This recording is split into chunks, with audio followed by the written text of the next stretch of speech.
Obsidian Spears, the endless jest.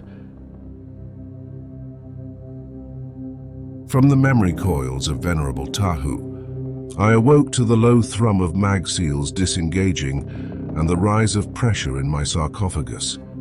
The sensation is like surf breaking across a reef, distant but familiar. A flicker of warmth returned to what was left of my body. Sensory input spooled back online. I prepared myself for battle, for honor, for the duty that still bound me in undeath. Instead, my vision returned and I was staring at a hat. A hat. A little hat.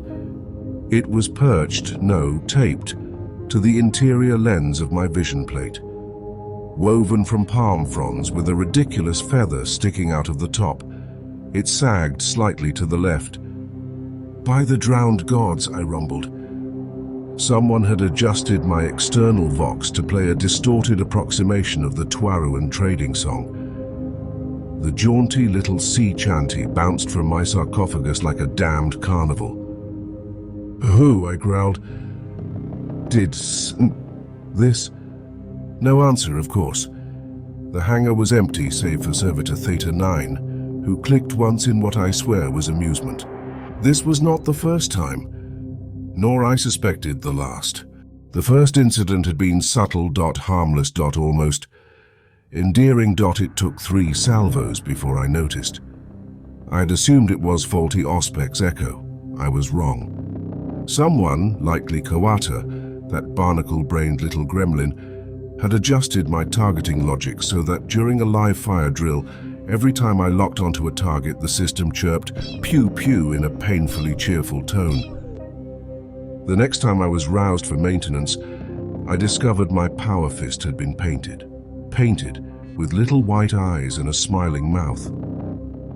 Mr. Chompy, the script beneath it read. It had survived 3 battle deployments before an enemy war machine sheared the paint off. I still hear reports referring to Mr. Chompy's rampage at DH Oil Sector.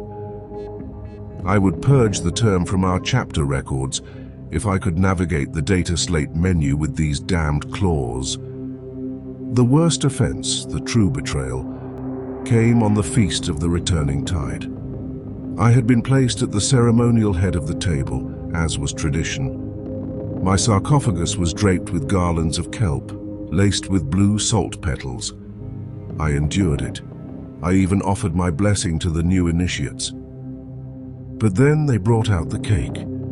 You must understand, I do not eat. My body is largely mechanical. The act was symbolic. The squad watched in silence. I knew something was coming. It was too quiet. Then it exploded. Compressed kelp powder and powdered sugar everywhere. My vox was disabled by sweetness. I sneezed a fine mist of icing for 6 minutes. Kawata swore it was Haru. Haru blamed Atamai. Atamai claimed it must have been the tech adepts. I had no proof, no vengeance, only the laughter. I have waded through the blood-choked ruins of Hive Vratus. I brought the rat gate down on a greater demon of Khorne, crushing it and its foul acolytes. I have endured fire, rust, age, and silence. And yet the chapter's finest warriors conspire to bedevil me like squabbling deckhands. They think me slow, inflexible, incapable of retaliation. Fools! Last week I adjusted the grav lift in the reclusium. Subtle, precise.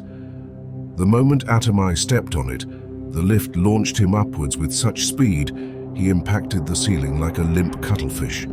I claimed calibration error. Kawata's helm lenses glowed with suspicion, but they cannot prove it. Let them jest. Let them cackle and plot and paint smiling faces on my servo arm.